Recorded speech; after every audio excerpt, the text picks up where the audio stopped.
So I've gotten to the point where I want to try to see where I'm going to be putting my box, because I am wiring this place up. I've pulled the electrical permit, and now I have been shopping all day for the components that I need, and I got them, and now I got to see where this thing's going to go.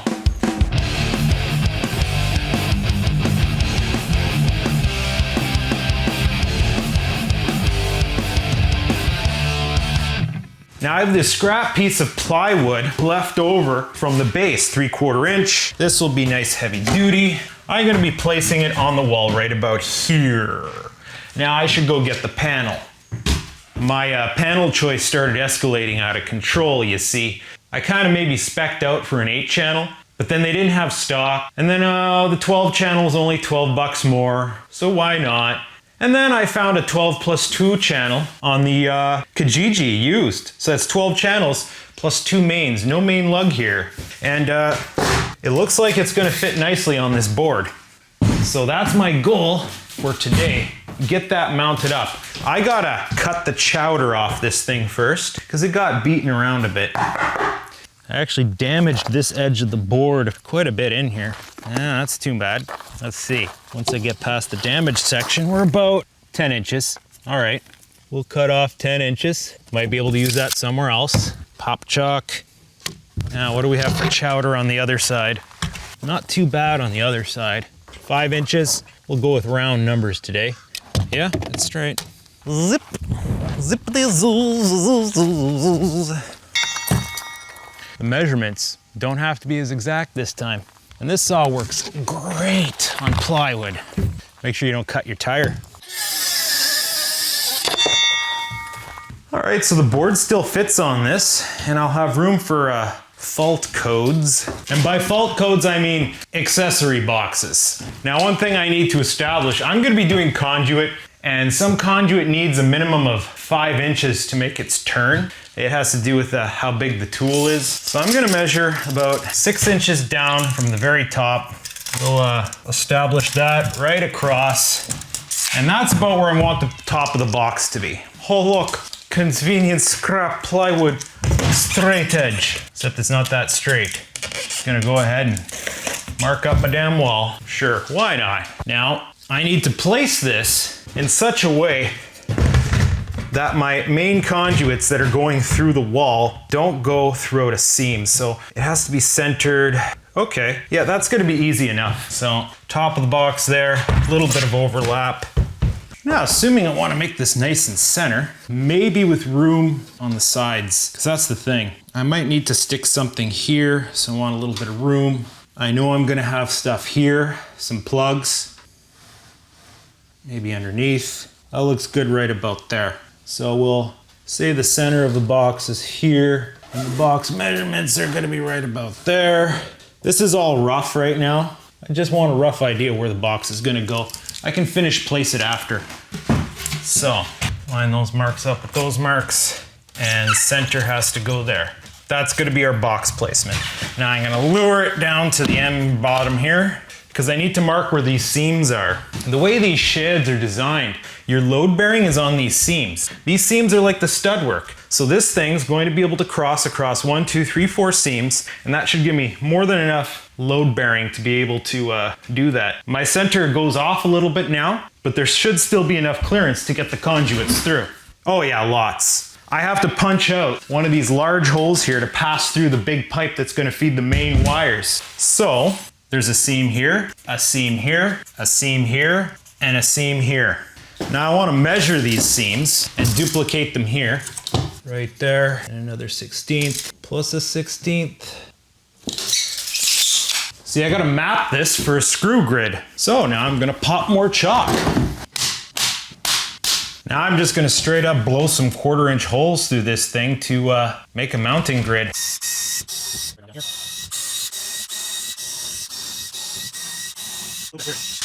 Now, if that many screws doesn't hold this on, then, well, I don't know what to tell you, son. I got these leftover screws from another project. Strong drive, blah, blah, blah. They're number 9, 1.5, which is perfect, because this shed's all put together using number 10, 3/4 inch. So I'll have 3/4 inch to get through the plywood, and then another 3/4 inch to get into the wall. All right, let's see here. Okay, well I want it right about here, so. Now, careful likes. We want to make sure it will be level. Level's right there. I'm able to get enough torque into these seams that it actually pulls the screw down through the wood. Well, now we can hammer this guy home. This is gonna be fun.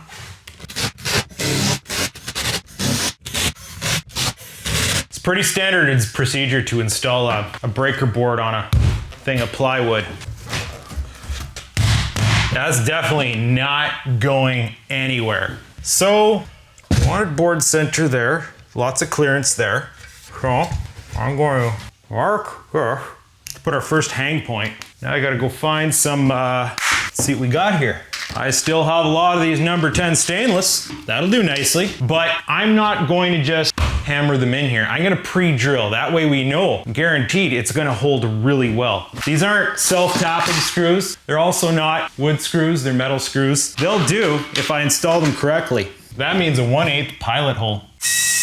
Now you're gonna wanna be careful. Maybe, don't really wanna put holes in the wall. All right, let's see what we have here. One screw's on. Now let's make sure this guy's nice and straight. I'm going to mark the bit. So I'm gonna put it along the edge of the wood. And I'm gonna put a red mark to set my depth because I don't want to put holes in the wall. All right, let's freaking sand it, bud. It's on there now. It's also upside down. Nice. Fortunately, the screw hole pattern is symmetrical. I think the shed would get damaged before this thing actually comes off the wall. So now what? Well, I gotta punch out that 3/4 and that 1 1/4. I'm gonna have to take this on and off a few times before it's actually gonna be ready to stay there. This guy actually has some holes in the side of it that I have to fill. I got the filler plates, which are actually a little too big. I have to remove extra side, yeah. This is the wrong hammer for punch hounds. Usually use my ball peen. Oh, now it's too big. Well then, well, that's fine. It just needs some fitting. I'm actually folding the edges back. It's non-standard, but I'll bang those more in better later when I have the right hammer. So, right there and right there. That's 3/4 inch. That's gonna be 1 1/4. So I gotta pull this back off. And I'm bleeding, nice. You know you're connected to a project when you shed blood. All right, so I want it to come in here. That's gonna go in there for the main pipe. And then this guy, I need to get the 3/4 inch. I gotta get the ball peen for that. I also gotta patch this up. It's getting friggin' annoying. And then I have various hole saws. This one's for doorknobs and it looks like it's gonna be the right size that I need. Perfect. Now for the 3/4 inch hole right here, little precision ball peen. But I need to get the secondary punch out. That's tricky at that size.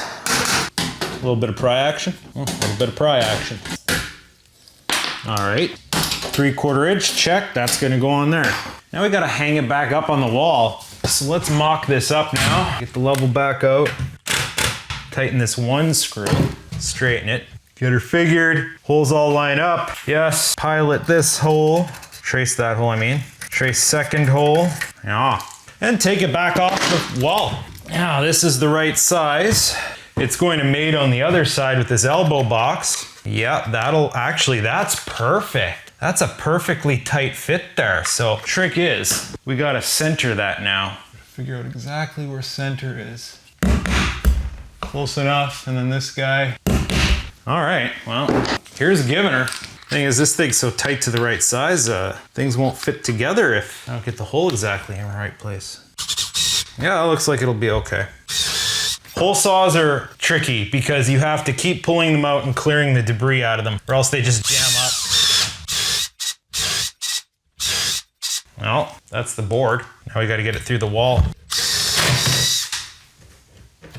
There's a kind of a support going through there. So if you look in here, it's kind of floating now. And that's because back there's like a support. So getting all through that is, hilarity is ensuing here now. What happens if I just try to force it through, compress that thing? Oh, that did something. What that did was it made a nice hole off center. We need to go outside, drill right next to that hole. All right, we're through. How well? I don't know. The only choice I have is to mock up the piece that goes on here. I've got all the conduit I need in the car. It's just a case of cutting it, but measure first. How much penetration are we talking about here? 3¼ inches. Actually 3 and just a 1/16 over that. With the box, 3 3/8 of an inch. 3 3/8. So this will bottom out at just under an inch. That'll bottom out at an inch. So 3 3/8. I'm seeing about 3¼ piece of pipe we need. As is typical fail with my secondary camera, I forgot to press record. Cut this to 3¼ of an inch. And of course, they never go in as deep as you want them to. Just needs a little bit of motivation. Thing is, that's probably not coming out again now. So, how's it so dirty in there? Let's go pop her through the hole. Yup, that looks good. That looks very indeedy good. Now, 3/4. Do I have something to make a hole that big? So I thought I had a more diverse variety of hole saws, but apparently not. So we're gonna be starting with a 1-inch hole, and then this stepper bit that I have terminates to the same width that I need, so I'm gonna ream it bigger after.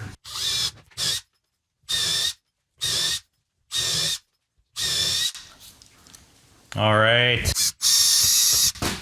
Oh, smoother. Now I got a couple pieces of poly stuck in this thing. Now let's see if we can ream it out. You don't usually use these bits on wood. That might be good enough for this thing to get into place. No, it's gonna have to go a touch deeper. Well, step bit saves the day, eh? Nice. Now we just have to go do the same thing on the other side.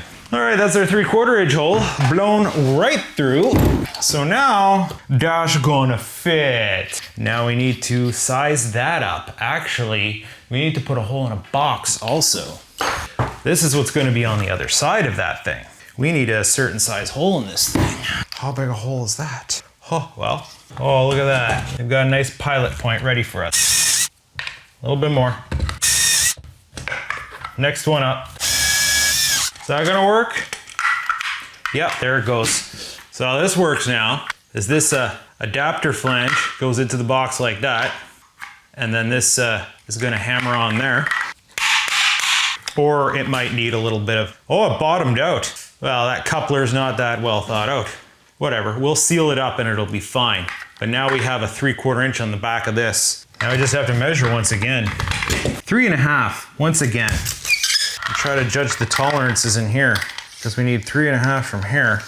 That has to be about there. 2 3/4 inch piece of pipe. And I believe I have scrap in the other shed, or at least I hope I do. This seems to be all I have, but I don't need much more than that. What are the chances that thing alone is just perfectly long enough? I think it actually might be too long. Needs to be 3¼ 3 5/8. It's actually, yeah, just a touch too long. I'm gonna have to trim it down. And how do you make such a subtle trim that small on a piece of pipe? It needs to be a 1/2 inch shorter. A 1/2 inch shorter, you say, sir? How do we do a 1/2 inch shorter? Oh boy. I feel like this is a very bad idea. I almost died. Not really. Chowdered it up pretty good. Let's take a more than a 1/2 inch bite off of that. Step on that right nice and tight.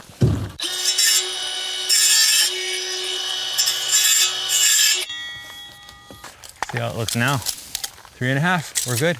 How about this stupid thing that doesn't sit nice? I am spending entirely too much time. There. That component finally fits. Now I just need to confirm fitment here.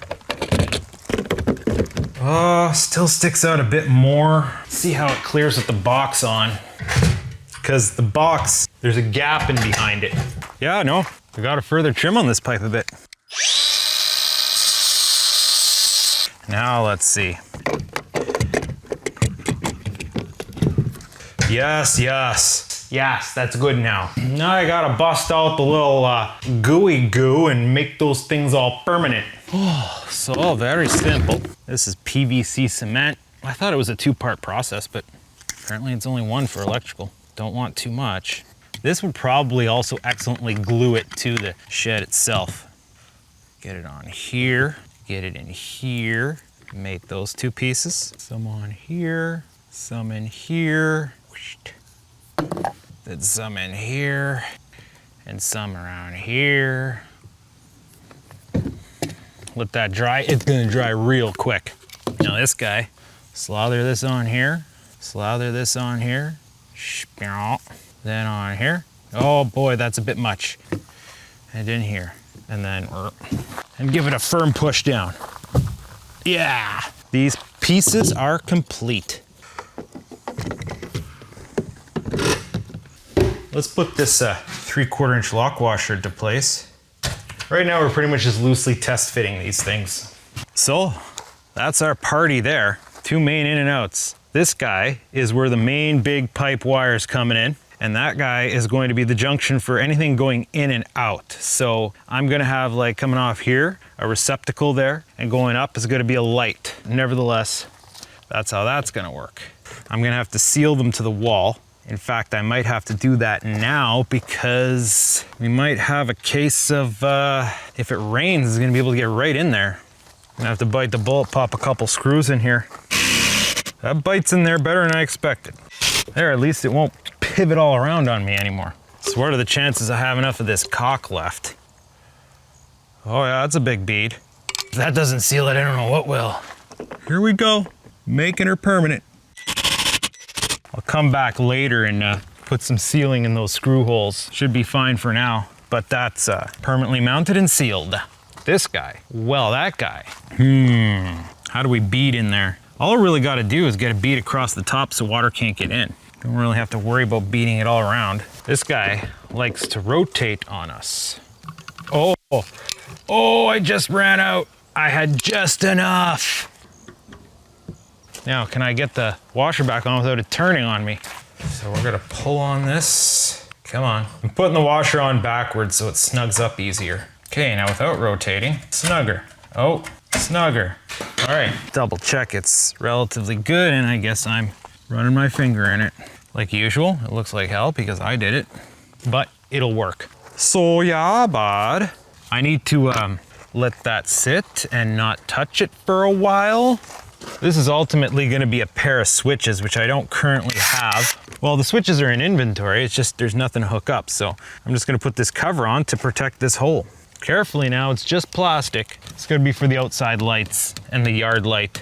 Finishing touch is I have this this plug I made up. It's a piece of conduit with the electrical putty jammed in it, so water can't get in here. Now, before I get too into doing the conduit, I have some loose ends that require me to pull the board back off. All right, see, I wanna pull this off and I wanna seal these connections. I sealed them on the outside. I wanna seal them on the inside too, because you gotta remember, water can get into these panels. I just wanna make sure if any moisture gets into the panel or anything, bugs, I know they're gonna get into there, they're not gonna be able to come back in through this hole. That does require me taking this whole piece of plywood off. Ah, yes. Look at how nice that is. Isn't that nice? Might just give this a quick, quick scrub down before it gets sealed in there for all time. Also, a little bit of TSP surface prep isn't gonna hurt the bonding surfaces either here. Yes, we do not want things getting into here. And of course, sloppy. All right, let's, yeah. Yeah. Oh yeah, want to fix that hole there. Drilled a little bit too deep, pilot hole. I'm glad to see none of my other pilot holes for mounting the board went through. Well, there you have it. Those aren't going anywhere now. I gotta get all this caulk off my fingers. I thought it would be great to repaint this board. The weather conditions are just not right for it. And I really don't like painting. I think it would look nice. Yeah, why not? Let's see if I can quickly slammer down a little coat here. Just slop it on and try not to get it on my shirt. I'm not gonna bother with 2 coats because I'm not actually trying to protect it from anything. This is dangerous. This is the most dangerous thing I'm doing because I'm wearing good clothes right now. Not really concerned with overspraying my trailer. Heck, it could use a paint job. Funny thing is, this is the backside. I just don't see the point in doing this unless I do both sides. Wonder if this coating's flame retardant in case the board catches fire. So what are the chances that this will hard enough so that I can strap her back on in about an hour? All right, come back in a little while. So I went ahead and threw the second coat of paint on, or at least painted the other side, I should say, without telling you. You're welcome. So now I'm gonna smush it back into place here. Oh yeah, smearing paint everywhere, bud. Now I gotta find the original holes. The surface isn't tacky anymore, at least. Come on. Where's the holes? Oh, I found one. Okay, should be pretty straightforward now. Man, these things are gripping great. I'm able to put plenty of torque into them. Now I should be able to work on this without getting paint all over me, so I can move forward. All right, let's get the panel back up.